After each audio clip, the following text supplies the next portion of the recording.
Assalamualaikum warahmatullahi wabarakatuh.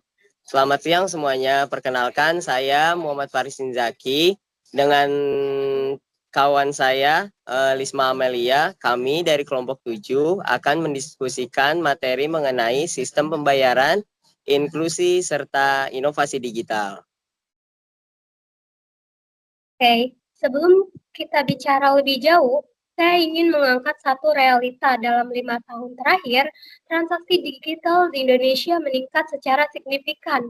Berdasarkan laporan Bank Indonesia, nilai transaksi digital banking sempat menembus ratusan triliun rupiah per bulan, dan kris diadopsi jutaan merchant dalam waktu singkat. Tapi peningkatan ini tidak sejalan dengan kesiapan infrastruktur perlindungan datanya.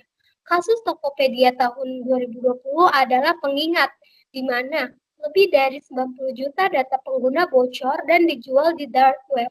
Ini bukan hanya sekedar insiden teknis, tapi ancaman kepercayaan. Jadi, saya akan memulai dari satu premis, yaitu inovasi tanpa kepercayaan akan runtuh lebih cepat daripada dibangun. Oke, kita lanjut. Pada kasus tersebut, saya tidak menafikan ancaman itu. Tapi kita juga harus fair. Lihat keberhasilan Dana, OVO, dan GoPay yang bisa mengakselerasikan inklusi keuangan dalam waktu singkat. Mereka menjangkau daerah yang sebelumnya tidak tersentuh oleh bank, bahkan Uni Eropa pun memperkirakan sebesar 75% inovasi terkendala jika menggunakan regulasi yang menyusul. Itu sebabnya banyak negara maju yang menerapkan innovate first, regulate later. Jadi bukan salah inovasi, tapi adaptasi regulasinya yang terlambat. Oke, tapi apakah inovasi itu inklusif kalau masyarakat menjadi target kejahatan siber? Dalam kasus penipuan top GoPay pada tahun 2022, di mana ribuan pengguna dirugikan hanya dengan rekayasa sosial sederhana. Ini menunjukkan bahwa sistemnya itu belum matang.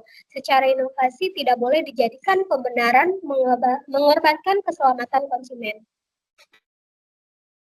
Baik, kalau kamu tadi menyebut kasus Tokopedia dan GoPay, tapi lihat konteksnya. Sebagian besar serangan tidak terjadi pada sistem pembayaran inti seperti ByFast atau RTGS.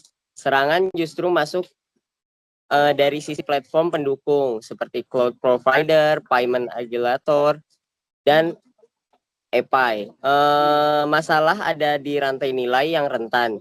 Jadi, strategi pengawasannya harus bergeser pada kontrol lembaga tunggal menjadi pengawasan ekosistem.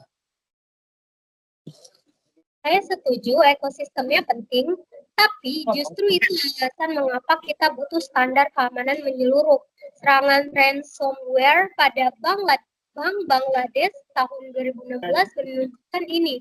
Bukan karena sistem bank sentral yang lemah, tapi karena ada celah di sistem SWIFT.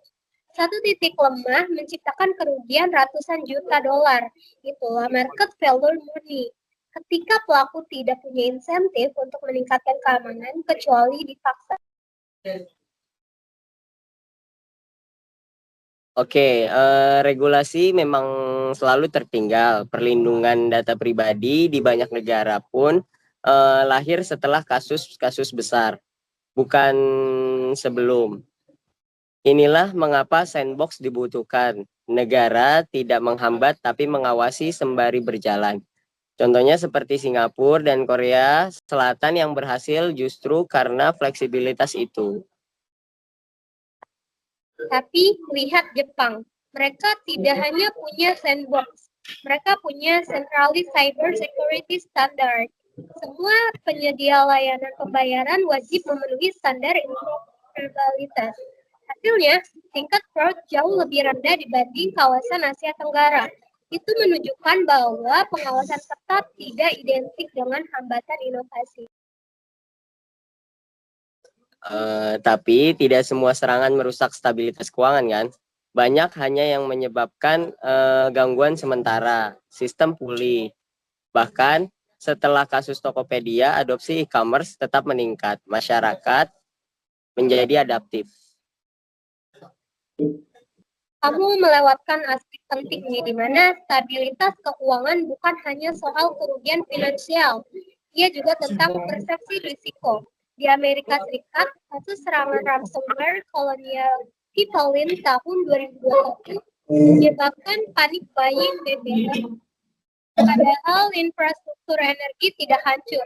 Ini bukti psikologi publik bisa memperparah krisis. Itu berlaku juga ke sistem pembayaran. Teknologi baru juga hanya resiko, ia juga solusi. Teknologi baru bukan hanya resiko, ia juga solusi. Blockchain mengurangi ketergantungan pada single point of failure. CBDC menawarkan stabilitas tanpa perantara, seperti Jepang dan Tiongkok sedang bereksperimen besar-besaran. Teknologi tetap rentan, tapi lihat kasus eksploitasi blockchain beberapa tahun terakhir. Nilainya mencapai ratusan juta dolar, atau kasus stablecoin yang lumpuh hanya karena arsitektur kepercayaan rapuh. Jadi, inovasi bisa memperkuat, tapi juga membuka pintu ancaman baru. Baik, kalau begitu saya simpulkan begini saja. Inovasi memang membuka resiko, tapi resiko tidak diambil akan membuat sistem pembayaran stagnan. Kita tidak sedang memilih siapa yang benar, tapi kita sedang merancang model masa depan.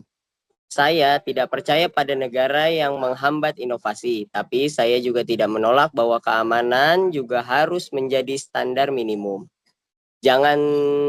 Jadi solusinya bukan memilih salah satu, tapi merancang desain sistem yang resilient,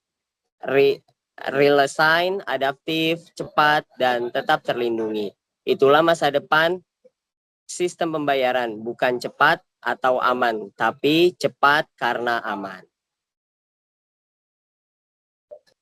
Baik, sekian diskusi kelompok 7. Kami mengundurkan diri. Kurang lebih mohon maaf. Wassalamualaikum warahmatullahi wabarakatuh.